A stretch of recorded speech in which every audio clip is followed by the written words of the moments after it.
तो hello everyone, मैं हूं आपका दोस्त प्रकाश, आपका मैथ्स मेंटोर। और मैंने बीई एमबीएम इंजीनियरिंग कॉलेज से पास आउट हूं मैं, और ये आईआईटी ओल्ड कैंपस जोधपुर में सिचुएटेड है।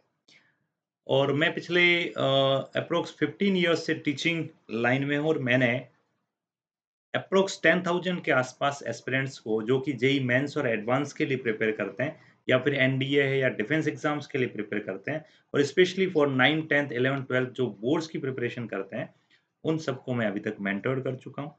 और अगर आप मेरे चैनल पर नए हैं तो चैनल को सब्सक्राइब ज़रूर करें, क्योंकि यहाँ पर आपको मिलने वाला है मैथ्स से रिलेटेड एक शानदार material, specially class 9, 10th, 11th, 12th, JEE Mains and advance, CUET, NDA etcetera. मेरे कॉन्टैक्ट नंबर आपको दिख रहे होंगे। तो आज से अपन जो स्टार्ट कर रहे हैं फ्रेंड्स, वो है हमारा चैप्टर जिसका नाम है मैट्रिसेस, या फिर हम कह सकते हैं आ व्यू। ध्यान से देखें, ये जो चैप्टर है फ्रेंड्स, ये चैप्टर आपका सीबीएसई में भी है, सीबीएसई बोर्ड्स में भी है। यही चैप्टर आपका राजस्थान बोर्ड में भी है, आरबीएसई बोर्ड में भी, और यही आपका chapter JEE Mains and advance में भी है। तो राजस्थान बोर्ड में अप्रोक्स ये 6 to 7 मार्क्स का चैप्टर है सीबीएसई में, और राजस्थान बोर्ड में भी 6 to 7 मार्क्स का है। और जेई में एक क्वेश्चन आपको पक्का मिलेगा ही मिलेगा मैट्रिक्स चैप्टर का। तो कुल मिला के ये चैप्टर बहुत ही इंपॉर्टेंट है, क्योंकि विदाउट मैट्रिक्स आप डिटर्मिनेंट को समझ नहीं पाएंगे। तो स्टार्ट करते हैं आज की क्लास। और मेरी class Hindi medium as well as English medium दोनों के लिए इक्वली रिलेवेंट है, क्योंकि मोस्ट ऑफ द वर्ड्स मेरे इंग्लिश में रहेंगे, बट आपको हिंदी के वर्डिंग भी साथ में देखने को मिलेंगे, ताकि हिंदी मीडियम का स्टूडेंट भी इजीली मेरी नॉलेज से फायदा ले सके। तो स्टार्ट करते हैं मैट्रिसेस, और शुरू में लेंगे हम बिल्कुल बेसिक सा, जीरो से उठाऊंगा मैं। ये लेक्चर 1 है। तो व्हाट इज द मैट्रिक्स? अगर मैं सबसे पहले आपको डिफाइन करूं कि सर मैट्रिक्स होता क्या, ये तो बताओ आप। बताते हैं बेटा, ध्यान से समझे। मैट्रिक्स बेसिकली एक रेक्टेंगुलर अरेंजमेंट है, इस वर्ड को ध्यान रखना। Matrix basically a rectangular arrangement. अच्छा, रेक्टेंगुलर अरेंजमेंट का मतलब क्या सर? अरे बता रहा हूं बेटा, matrix is a rectangular arrangement of, किसका हो सकता है? इसके अंदर नंबर्स भी हो सकते हैं, बिल्कुल हो सकते हैं। नंबर्स का अरेंजमेंट हो सकता है, ये सिंबल्स का अरेंजमेंट भी हो सकता है, ये नेम्स का अरेंजमेंट हो सकता है, कुछ भी हो सकता है, एक्सेट्रा सो ऑन। रिवर्स का हो सकता है, कंट्रीज का हो सकता है, कुछ भी एलिमेंट हो सकता है। लेकिन एक वर्ड जो तुम्हें ध्यान रखना है, matrix is a rectangular arrangement by nature. अगर मैं बोलूं मैट्रिक्स का नेचर कैसा है, आई मीन ये किस टाइप का अरेंजमेंट है, तो इस वर्ड को पकड़ लेना, this is a rectangular arrangement. ठीक है सर, समझ आ गया, आगे बताओ। बिल्कुल बता रहा हूं बेटा, थोड़ा सा बस सब्र रखो।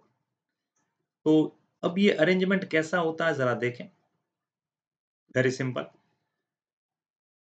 अब इसमें हम क्या करते हैं, दो सिंबल है, जैसे मैंने लिखा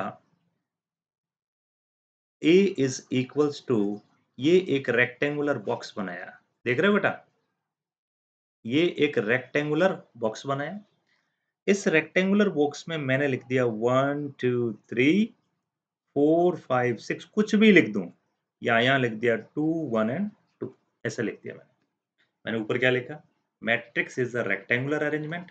तो ये जो तुम्हें दिख रहा ना ऐसा मुड़ी हुई टांगों वाला बॉक्स, यही मैट्रिक्स का सिंबल है। और ये बाई नेचर कैसा है? एक रेक्टेंगल है। समझ गए? अब अगर ये रेक्टेंगुलर अरेंजमेंट है सर, तो कुछ और चीज भी है क्या इसमें? बिल्कुल है बेटा, देखो, ये जो इस टाइप से तुम्हें हॉरिजॉन्टल कुछ दिखेगी, 1, दूसरी ये 2, एंड थर्ड वन इज 3। तो ये जो तीन हॉरिजॉन्टल दिखी, इनको कहेंगे रो नंबर 1, इनको कहेंगे रो नंबर 2, और इनको कहेंगे रो नंबर 3।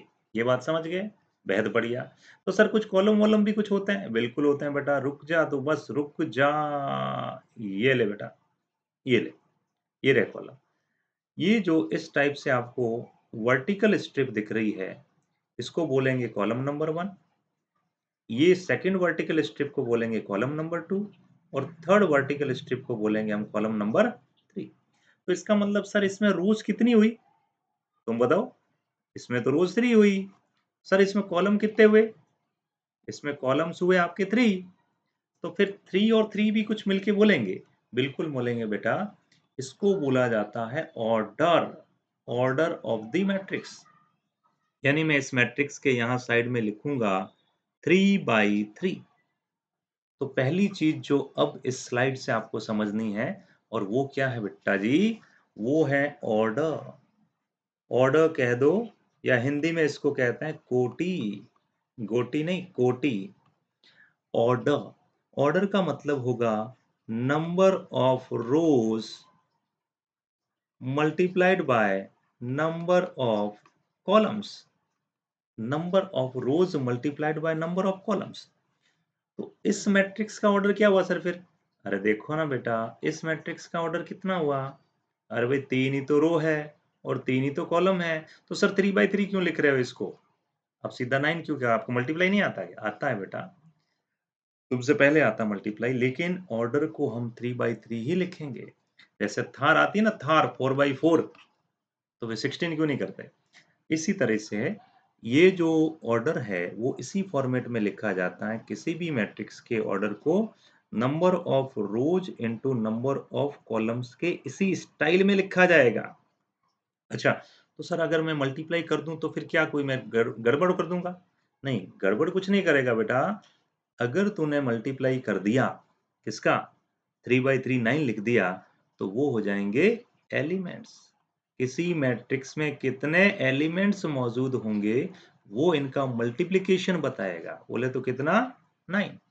समझ आया तुम्हें? तो मैं अगर मल्टीप्लाई कर दूं तो मुझे मिलेंगे एलिमेंट्स। हिंदी में कहते हैं इसको अवयव। अवयव। तो पहली बात तुम्हें समझ आई कि मैट्रिक्स क्या है। मैट्रिक्स एक रेक्टेंगुलर अरेंजमेंट है। किसका है रेक्टेंगुलर अरेंजमेंट?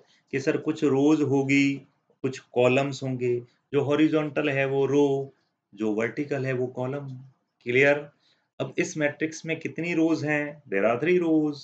कितने कॉलम्स हैं? There are 3 columns. तो इस तरीके से इस मैट्रिक्स का ऑर्डर हो जाएगा 3/3। कोई दिक्कत? कोई भी डाउट है तो आप मुझे दिए गए कॉन्टैक्ट नंबर पर कॉन्टैक्ट कर सकते हैं। तो यहाँ तक आई होप समझ में आ गया होगा। रोज क्या है, कॉलम क्या है, तुम समझ गए। थोड़ी सी हम एक्सरसाइज करते हैं कि ऑर्डर से रिलेटेड किस टाइप के क्वेश्चंस पूछे जा सकते हैं। जैसे क्वेश्चंस, हेडिंग डालिएगा questions, questions based on order. Simple questions, बिल्कुल एकदम लल्लू टाइप के क्वेश्चन। तो देखो कैसे करेंगे। जैसे फॉर एग्जांपल मैंने लिखा, ये क्वेश्चन नंबर 1 मेरा, मैंने लिखा 1 2 3 4 5 6। जरा इसका ऑर्डर बताओ। बताओ बताओ बताओ। अरे बताना क्या है? 1 2 सर 2 रो है, 1 2 3 3 कॉलम है, तो ऑर्डर क्या हो जाएगा? 2 into 3। Very simple. बहुत बढ़िया, होशियार हो गया बेटा। अच्छा ये बात है। ले 1 2 3, इसका ऑर्डर बता बेटा। सर इसमें क्या है? 1 2 3 और ये 1। पहले रो लिखनी है, ध्यान रखना। रो कितनी? 3। फिर लिखने कॉलम 3/1। अच्छा और पूछो सर। ये लो बेटा, ये बता। सर इसमें क्या है? एक ही तो रो है, एक ही तो कॉलम है, 1/1 होगा। अच्छा बहुत बढ़िया बेटा। और बता बेटा। मैंने लिखा है ऐसे 1 2 3 4 dash dash dash up to n। ओहो, इसमें क्या करूं सर? इसमें क्या है? एक ही रो है और कॉलम कितने हैं? 1 2 3 अप टू n, तो 1 into n। Very simple. अच्छा ये बात है, ये बता चल। 1 2 3 4 5 6। सर इसमें क्या? 3 1 2 3 3 रो है, 1 2 2 कॉलम है, 3 into 2। अरे भाई तो होशियार हो गया। अच्छा चल इसका ऑर्डर बता। ये ले 0 0 0 0 0 0। सर इसका ऑर्डर होगा क्या? होगा बिल्कुल, 0 भी तो एक एलिमेंट है। कितनी रोज? 2 रोज। कितने column? 3 column. So order will be 2/3। तो आई होप ऑर्डर कैसे निकालते हैं तुम समझ गए होंगे। पक्का ना? पक्का। तो जो भी बोर्ड्स का एग्जाम दे रहे हैं, जो भी, 2027 में। उन लोगों को बता दूं कि ऑर्डर के क्वेश्चंस आपको जैसे ही आप एनसीईआरटी खोलेंगे, एनसीईआरटी की एक्सरसाइज 3.1 में खूब सारे क्वेश्चंस हैं, लगाइएगा इस लेक्चर के बाद में।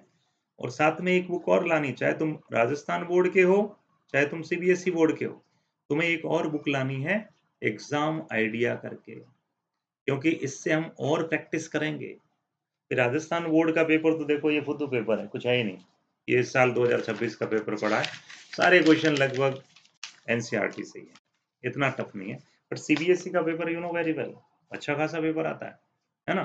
तो उसके लिए तुम्हें एग्जाम आइडिया, और फिर मैं लास्ट में 25 पेपर्स दूंगा बोर्ड 2026 के। सर 25 पेपर, बिल्कुल अलग अलग रीजन के सीबीएसई के पेपर्स हैं। वो पेपर्स अगर हम कर लेंगे और एग्जाम आइडिया लगा लेंगे और एनसीईआरटी लगा लेंगे, तो हमारा टारगेट जो है 100 out of 100, definitely we will achieve that target. चलो आगे बढ़ते हैं। तो यहाँ तक तुम्हें समझ आ गया कि अभी सबसे पहले हमने समझा मैट्रिक्स क्या है। Matrix is an arrangement of some rows and some columns, there are numbers, there are symbols, there are names, कुछ भी हो सकता है। फिर हमने पढ़ा सर हॉरिजॉन्टल रो होती है, जो वर्टिकल है वो कॉलम है। फिर हमने पढ़ा रो इनटू कॉलम को हम ऑर्डर कहते हैं, और मल्टीप्लाई कर देते हैं तो टोटल एलिमेंट मिल जाते हैं। बहुत अच्छे। नेक्स्ट हम आगे बढ़ते हैं बेटा, एक बेसिक रिप्रेजेंटेशन क्या है।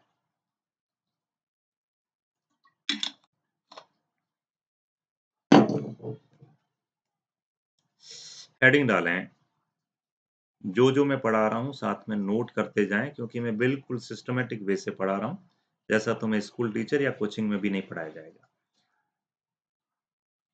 Representation,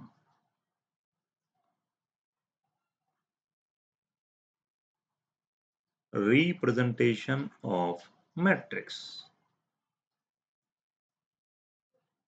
representation of matrix. अब इसको कैसे रिप्रेजेंट करेंगे, ध्यान से समझना। अच्छा एक बात मैं और बता दूं, मेरे जो ये लेक्चर्स हैं ये तीनों साथ में कवर कर रहे हैं, आरबीएसई बोर्ड, सीबीएसई बोर्ड, और साथ ही साथ अपना